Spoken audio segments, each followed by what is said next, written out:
बच्चों, आज शुरुआत करते हैं हम इकाई 6 पौधों में पोषण। चलिए पहले प्रश्न पर चलते हैं।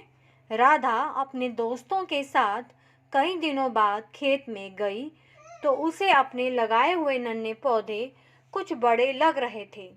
वह सोचने लगी, हम तो भोजन रोटी दाल चावल सब्जी आदि खाकर बड़े होते हैं।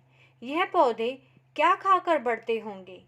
पौधे की वृद्धि के लिए किन किन चीज़ों की आवश्यकता होती है, लिखिए।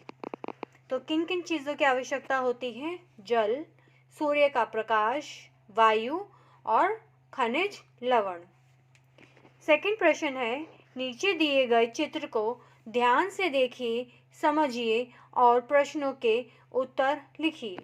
तो देखिए, सबसे पहले चित्र 1 में क्या है कि सूर्य का प्रकाश सीधा पौधों पर पड़ रहा है। और सेकंड चित्र में क्या है कि बीच में एक अवरोध दिखाया गया है। सूर्य के प्रकाश और जो पौधा लगाया गया है उसके बीच में एक अवरोध आ गया है। और तीसरे में है सूर्य का प्रकाश सीधा पड़ रहा है। और पहले वाले में सिर्फ ये डिफरेंस है फर्स्ट और थर्ड में कि वहाँ पर जल भी दिया जा रहा है। तो आइए देखते हैं क्या पूछा जा रहा है। क्या होगा जब पौधे को सूर्य का प्रकाश और जल दोनों मिलेंगे? देखिए, पहले चित्र का केस है ये। इसमें है प्रकाश संश्लेषण की क्रिया होगी, फोटोसिंथेसिस का प्रोसेस जो होता है वो इसमें होगा और वो पौधा बढ़ता रहेगा। क्या होगा जब पौधे को एक काले पर्दे से ढक दिया जाए? तो यहाँ पर एक काला कर्टेन दिखाया गया है, उसको ढक दिया गया है, एक अवरोध पैदा कर दिया गया है। तो अब देखेंगे कि क्या होता है। प्रकाश न मिलने से प्रकाश संश्लेषण की क्रिया नहीं होगी तथा पौधा मुरझाकर सूख जाएगा। अब चित्र 3 में देखते हैं, क्या होगा जब पौधे को जल नहीं दिया जाएगा? जल न मिलने के कारण प्रकाश संश्लेषण की क्रिया नहीं होगी तथा पौधा मुरझाकर सूख जाएगा। प्रश्न 3 देखते हैं। ऐसे पौधे जो अपना भोजन स्वयं नहीं बनाते और अन्य पौधों पर आश्रित होते हैं उन्हें परपोषी पौधे कहते हैं और यह 4 प्रकार के होते हैं। नंबर 1 सहजीवी, नंबर 2 परजीवी, नंबर 3 मृतोपजीवी और नंबर 4 कीटभक्षी। नीचे दिए गए चित्रों को देखकर इन परपोषी पौधों को पहचानिए। तो परपोषी पौधे ये कहा गया है कि वो पौधे होते हैं जो अपना भोजन खुद नहीं स्वयं नहीं बनाते हैं बल्कि दूसरे पौधों पर ये निर्भर रहते हैं अपने भोजन के लिए। तो यहाँ पर फर्स्ट वाला देखेंगे, ये है सहजीवी, नेक्स्ट है कीटभक्षी, फिर है मृतोपजीवी और लास्ट में है ये परजीवी। तो ये अपना भोजन खुद स्वयं न बनाकर दूसरे पर निर्भर करते हैं, तो इन्हें हम कहते हैं परपोषी। और इनकी 4 कैटेगरीज बताई गई हैं, सहजीवी, परजीवी, मृतोपजीवी और कीटभक्षी। तो इनको हमें इनके आगे इनके नाम लिखने थे। चलिए प्रश्न 4 देखते हैं। दिए गए वाक्यों को ध्यान से पढ़िए और इनके उत्तर एक शब्द में लिखिए। पौधों में भोजन बनाने की प्रक्रिया क्या कहलाती है? प्रकाश संश्लेषण। पीले रंग का रस्सी के जैसा पौधा जो अपना भोजन स्वयं नहीं बनाता तथा दूसरे पौधों पर निर्भर रहता है वो है अमरबेल। नेक्स्ट, एक ढक्कनदार घड़े के आकार का पौधा जो कीटों को खाकर नाइट्रोजन प्राप्त करता है वो है घटपर्णी।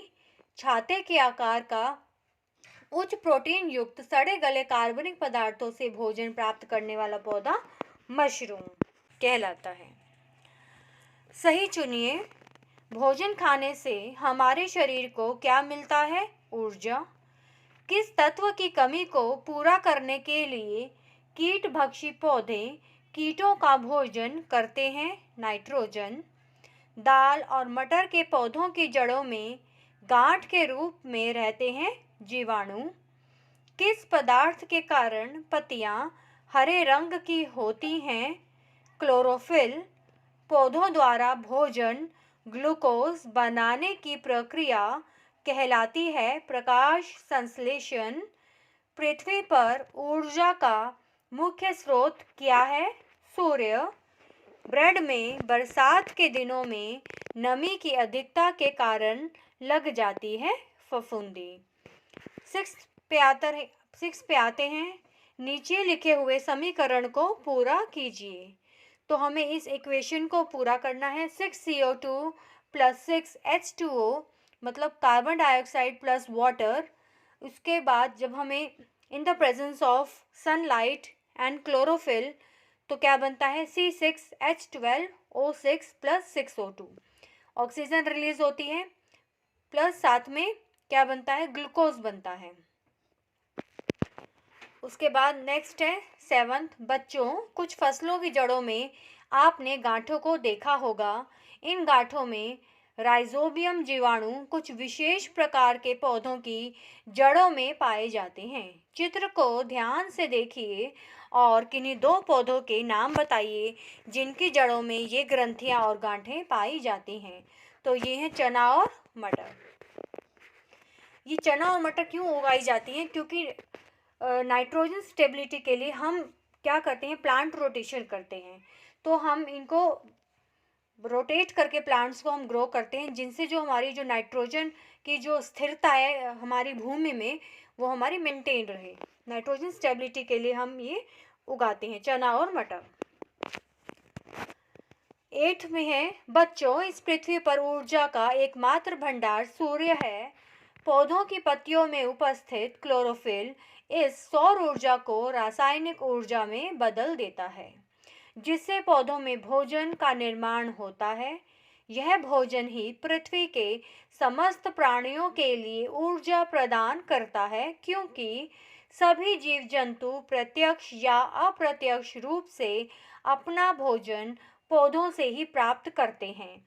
इसलिए बच्चों, हरे पौधे इस पृथ्वी पर एकमात्र उत्पादक हैं, जबकि अन्य जीव जंतु उपभोक्ता की श्रेणी में आते हैं। तो नीचे दिए गए चित्रों में उत्पादक तथा उपभोक्ता को पहचानिए तथा बॉक्स में लिखिए। जिस प्रकार ये कहा गया है कि प्रोड्यूसर जो उत्पादक है वो सिर्फ केवल प्लांट्स होते हैं, अन्य जो यहाँ पे मौजूद हैं वो क्या हैं, कंज्यूमर्स हैं। तो हमें इनको कैटेगराइज करना है, फ़ोटो देकर इनकी पिक्चर देखकर हमें ये बताना है कि ये प्रोड्यूसर्स हैं या कंज्यूमर्स हैं। तो फर्स्ट हमें प्लांट्स दिखाई दे रहे हैं, तो ये उत्पादक हैं। नेक्स्ट है उपभोक्ता, फिर यहाँ पे लॉयन दिखाई दे रहा है, ये उपभोक्ता। नेक्स्ट फिर उत्पादक जहाँ पे भी हमें फसल, प्लांट या पौधे या जो कुछ ऐसी चीज़ें दिखाई दे रही हैं तो वो उत्पादक होती हैं। अन्य जो चीज़ें हैं, वस्तुएं हैं, वो किसके अंदर आती है, उपभोक्ता में। मनुष्य, जीव जंतु सभी क्या हैं, उपभोक्ता हैं। ये दिखाई दे रहा है रैट, ये उपभोक्ता। फिर नेक्स्ट है उत्पादक। 9th में है बारिश के बाद या नमी वाले स्थानों पर इस तरह के पौधों को आपने चट्टानों पर या रुके पानी पर उगते हुए देखा होगा। इन संरचनाओं को काई एल्गी कहते हैं। क्या आप बता सकते हैं कि इसका रंग हरा किस पदार्थ के कारण होता है? तो किस पदार्थ के कारण होता है, पर्णहरित क्लोरोफिल। प्रश्न 10th, किन्हीं दो पौधों के नाम लिखिए जिनमें जड़ें नहीं पाई जाती हैं। तो ये अमरबेल और शैवाल। मिलान करिए, हमें मिलान करना है। ये देखिए यहाँ पर है स्वपोषी, इनको हमें मिलान करेंगे। तो मिलान करने के लिए हमने यहाँ पे देख स्वपोषी को मिलाए। यहाँ पे अपना पोषण स्वयं करते हैं। शाकाहारी यहाँ गाय हो गई, परजीवी दूसरों पर निर्भर करते हैं, मांसाहारी शेर हो गया, और मृतोपजीवी ये मशरूम्स हो गई। ठीक है, यहाँ पे इसको हमने मिलान कर दिया यहाँ पे। उसके बाद चलते हैं अगले पर। प्रश्न 12 है निम्नलिखित में से कौन सा कथन सत्य अथवा असत्य है? कार्बन डाइऑक्साइड गैस प्रकाश संश्लेषण के लिए आवश्यक है। यस, ये सत्य है। मशरूम में प्रोटीन नहीं पाई जाती, असत्य। उसमें प्रोटीन पाई जाती है मशरूम में। नाइट्रोजन पौधों के लिए अत्यंत आवश्यक है, सत्य। कीटभक्षी पौधे नाइट्रोजन की अधिकता वाले स्थानों में पाए जाते हैं, असत्य। अमरबेल में जड़ें नहीं पाई जाती हैं, सत्य। प्रश्न 13, नीचे दिए गए चित्र को नामांकित कीजिए। तो हमें इसको लेबलिंग करनी है। ये पहला है, सौर ऊर्जा दिखाई दे रही है, यहाँ से सूरज से जो किरणें निकलती हैं, और यहाँ पे ऑक्सीजन, कार्बन डाइऑक्साइड जो प्लांट्स लेते हैं, इनहेल करते हैं, और जो एक्सहेल करते हैं, छोड़ते हैं, वो है ऑक्सीजन। और नीचे जो इनको चाहिए जल और खनिज लवण। नेक्स्ट है प्रोजेक्ट कार्य। यहाँ पे इनका सब हमने बता दिया कि क्या क्या है। सौर ऊर्जा, कार्बन डाइऑक्साइड, ऑक्सीजन और जल और खनिज लवण, ये इसकी हो गई। हमने इसकी लेबलिंग कर दी यहाँ पे। नेक्स्ट चलते हैं। प्रोजेक्ट कार्य है 14th में, ब्रेड को नमी वाले स्थान पर रखिए, 3-4 दिन बाद देखिए क्या होता है। आप एक ब्रेड के पीसेस लीजिए, उसको आप नमी वाले स्थान पर उसको रख दें, थोड़ा सा मॉइस्चर उसमें आ जाएगा और उसके बाद आप देखें कि क्या होता है। हमने जैसे किया और हमने क्या पाया, हमने ये लिखा और आप भी इसको करके खुद ये एक्सपेरिमेंट घर पर कर सकते हैं। ब्रेड पर भूरे रंग का पाउडर जैसा दिखता है, यह फफूंद राइजोपस होता है। तो इसी के साथ हमारी ये इकाई यहीं समाप्त होती है। मिलते हैं एक नई इकाई के साथ। धन्यवाद।